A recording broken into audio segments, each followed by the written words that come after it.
নমস্কার। যাদের বিষ রাশি অথবা বিষ লগ্ন, যাদের কর্কট রাশি অথবা কর্কট লগ্ন, তাদের জীবনে আসতে চলেছে এক ভয়াবহ মহা সংকটময় জীবন। রাহু কেতুর রাশি পরিবর্তন করার প্রভাবে তাদের কর্মের ফল তারা লাভবান হতে চলেছেন আগামী দিনে। কি রকম ভাবে, কোন দিকে, কোন বিষয়ে জানতে চাইলে থাকতে হবে আমার সাথে। সুতরাং পরবর্তী প্রোগ্রামগুলোকে অতি সহজে পাবার জন্য আমার চ্যানেলটিকে সাবস্ক্রাইব করুন এবং পাশে থাকা বেল আইকনটি অবশ্যই প্রেস করবেন। আসুন তাহলে শুরু করা যাক আজকের মূল আলোচ্য পর্বে। দেখুন, আমার কাজটা হচ্ছে আপনাকে সাবধানতা করা। আমার কাজটা হচ্ছে আপনাকে ভয় নয়, ভরসা রাখা। আমার কাজটা হচ্ছে আপনাকে সঠিক পথ দেখানো। ভুলগুলো যাতে না করেন, সঠিক পথে চলেন, সঠিক কর্ম করেন, সঠিক দিশায় চলতে পারেন, সেই পথ দেখানোর দায়িত্ব একজন অ্যাস্ট্রোলজার হিসেবে আমার কর্তব্য। আমি সেটা করেছি বিগত দিনে, করছি, ভবিষ্যতেও করব। দেখুন, এই প্রোগ্রামটি আমি করছি সার্বিক অর্থাৎ ইন জেনারেল, সকলের উদ্দেশ্যে। তাই অনুগ্রহপূর্বক প্রোগ্রামটি সম্পূর্ণ দেখুন, মন দিয়ে শুনুন, মন দিয়ে বোঝার চেষ্টা করুন। দেখুন, আপনার রাশিটি হতে পারে বৃষ বা লগ্নটি হতে পারে বৃষ, আপনার রাশিটি হতে পারে কর্কট অথবা লগ্নটি হতে পারে কর্কট। রাহু এবং কেতু যথাক্রমে, রাহু 4 ডিসেম্বর প্রবেশ করবে মকরের ঘরে এবং মকরের ঘরে 1.5 বছর থাকবে। কেতু 4 ডিসেম্বর প্রবেশ করবে কর্কটের ঘরে, এটা 2026 সালে। তাহলে কর্কট এবং মকরে 1.5 বছর থাকবে। এবার রাহু কেতু কি করে জানেন তো?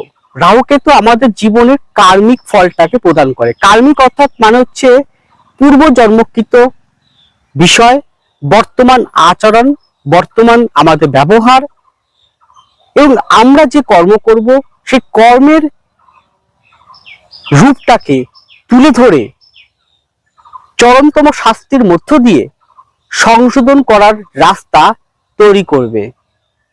অর্থাৎ এখানে বলতে পারি, যদি আপনারা এইভাবে বিচার করেন যে ন্যায়দাতা বিচারক, মানে আপনার যে কোনো কোর্ট, জজ কোর্ট, দেওয়ানি কোর্ট, হাইকোর্ট, সুপ্রিম কোর্টের বিচারক হচ্ছেন বিচারপতি, তিনি হচ্ছেন ধরুন শনিদেব। জেলার আপনি হয়তো আসামি হয়ে এলেন, আসামি আপনি প্রমাণিত হয়ে গেলেন, তাহলে আপনার যখন জেলে আপনাকে বন্দি করবে জেলার, সে জেলার হচ্ছে ধরুন রাহু, আর যে জায়গাটায় বন্দি করবে, যে ঘরটায়, সেটা হচ্ছে কেতু, অন্ধকারতম স্থান।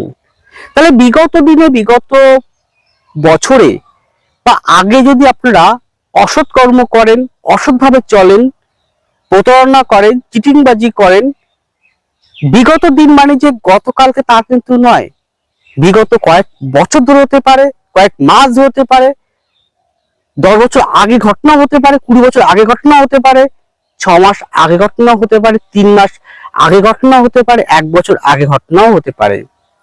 এবার এই জায়গায় দাঁড়িয়ে আপনার বিষয়ে সাপেক্ষে শনি হচ্ছে রাজ্যকারী প্ল্যানেট, সেই শনি পর্যন্ত আপনাকে ছাড় দেবে না। আর কর্কট সাপেক্ষে শনি হচ্ছে সপ্তম অষ্টমপতি, সেও কিন্তু আপনাকে ছাড় দেবে না। আমরা যেমন কর্ম করব ঠিক তেমন কিন্তু ফল দেবে। আমি গতকালকে ফেসবুকে একটা পোস্ট করেছিলাম শনির বিষয় নিয়ে। শনি মানুষকে ধৈর্য, পরিশ্রম, ন্যায়, নিষ্ঠাবান, আত্মশুদ্ধি করায় এবং কর্মের প্রকৃত শিক্ষক রূপে দেখায়। শনি মানুষের জীবনে কখনো ধ্বংস করতে আসে না, শিখাতে আসে, শিক্ষক রূপে আসে। তাই আপনারা যদি আপনাদের ভুলগুলোকে, বিগত দিনের যে ভুলগুলো, যে কর্মগুলো করেছেন, যদি একটু ভুলগুলো বুঝতে পারেন যে কি কর্ম, কি ভুল কর্ম, কেউ জানে অজান্তে আমরা প্রত্যেকটি ভুল কর্ম করি। কেউ যদি পাপ কর্ম করে, এটা কলিযুগ তো, এই যুগে কেউ কখনো বলবে না যে আমি তো কোনো খারাপ কার্য করিনি, আমি তো কোনো ভুল করিনি, আমি তো কোনো পাপ কর্ম করিনি, আমি তো কাউকে ঠকাইনি, আমি তো কাউকে চিটিংবাজি করিনি, সবার সাথে ভালো ব্যবহার করেছি, দান ধ্যান করেছি, সবাইকে সেবা করেছি। কিন্তু অন্তঃস্থনাকে প্রশ্ন করুন তো, আপনি কোন জায়গাটা, কোন ভুলটা করেছেন? তাহলে কেন আজকে আপনার এই দুর্দশা হবে? এটা কিন্তু হতে পারে তাদেরই, যাদের বিগত দিনে করেছিল খারাপ কর্ম। তাদের জীবনে আগামী 4 ডিসেম্বর থেকে 1.5 বছর তারা কিন্তু মানসিকভাবে কিন্তু প্রচন্ডভাবে কিন্তু সমস্যার মধ্য দিয়ে তাকে যেতে হবে। অর্থনৈতিক একটা টানাপোড়েনের মধ্য দিয়ে যেতে হবে এবং শারীরিকভাবে বিভিন্ন রকম সমস্যা তারা জর্জরিত হতে পারে। স্বামী স্ত্রীর মধ্যে সম্পর্ক অবনতি, ইভেন আইনি সমস্যা পর্যন্ত তাদের জীবনে আসতে পারে। এবং এটার প্রসেস কিন্তু অলরেডি চলছে, আইনি প্রসেস। বিষ এবং কর্কটে কিন্তু আইনি সমস্যা, আইনি জটিলতা বর্তমান সময় অ্যাট প্রেজেন্ট, এখন এই মাসটি হচ্ছে মে মাস, এখনই কিন্তু এখন থেকে কিন্তু অলরেডি শুরু হয়ে গিয়েছে। তাই কেউ কখনো তার কর্মের থেকে রেহাই পাবে না। যেমন কর্ম ঠিক তেমন ফল প্রদান করবে কে? শনি গ্রহ। শাস্তি দেবে রাহু এবং কেতু, অন্ধকারতম জায়গায় আপনাকে বন্দি করে। সে অন্ধকার হতে পারে দমবদ্ধ করা কোনো ঘর, সে অন্ধকার হতে পারে দমবদ্ধ করা মানসিক যন্ত্রণা, সে অন্ধকার হতে পারে চারিদিকের শত্রুতা, লোকের থেকে অপমানজনক ব্যবহার পাওয়া, স্বামী স্ত্রীর মধ্যে বারংবার অশান্তির মধ্যে পড়া, অর্থনৈতিক ভাটার মধ্যে চলা, সেই সমস্ত কিন্তু আপনাকে দিয়ে দেবে। তাই আপনার উচিত কি? আপনার উচিত শনি, রাহু এবং কেতুর কি বলতে চায়, কোন পথ দেখাতে চায়, কোন সৎ ব্যবহার করতে চায়, কিরকম পথে চলতে হবে, সেগুলোকে বুঝে আপনাকে সঠিক পথটি নির্ধারণ করতে হবে। হ্যাঁ, সেই পথ অনুযায়ী কিন্তু আপনার চলতে হবে। তার জন্য কি একজন গুরু শরণাপন্ন বা একজন অ্যাস্ট্রোলজার যিনি পথ দেখান, সঠিক পথটি বলেন, আপনার ব্যক্তি জন্মকুণ্ডলী অনুযায়ী সবাই যে এরকম কঠিনতর মহাসংকটের মধ্যে পড়বে তা কিন্তু নয়। যদি আপনার হরোস্কোপে শনি অত্যন্ত খারাপ থাকে, হাতেও তাই, রাহু কিন্তু খারাপ থাকে, তাহলে আপনাকে ফল প্রদান করাবে। আরো আছে, বলছি। দেখুন, বিশ্ব সাপেক্ষে নবম ভাবে ভাগ্যভাবে রাহুর প্রবেশ, বিশ্ব সাপেক্ষে তৃতীয় ভাবে পরাক্রম, পরিবেশ, আশপাশের লোকজন, আপনার এগিয়ে যাওয়ার জায়গা, কমিউনিকেশনের জায়গায় কেতু প্রবেশ করবে। কর্কট সাপেক্ষে সপ্তম ভাব উল্টো দিকের ঘরে রাহু এবং কেতুল আপনার রাশি লগ্নতে প্রবেশ করবে। সুতরাং এবং তার উপর দিয়ে শনি 2027 সালের মে মাস নাগাদ বিশ্ব সাপেক্ষে দ্বাদশে, কর্কট সাপেক্ষে দশমে শনি নিচ স্থানে প্রবেশ করবেন। তাহলে এই পরিপ্রেক্ষিতে বলতে পারি, বলবেন তো কর্কটের সাপেক্ষে কর্কটে আসবে, বৃহস্পতি প্রবেশ করবে, তা খুব ভালো, কিন্তু বৃহস্পতি একা ফল দিতে পারবে না। অন্যান্য গ্রহের অবস্থান কিন্তু খুব একটা ভালো দেখা যাচ্ছে না বর্তমান সময় পরিপ্রেক্ষিতে।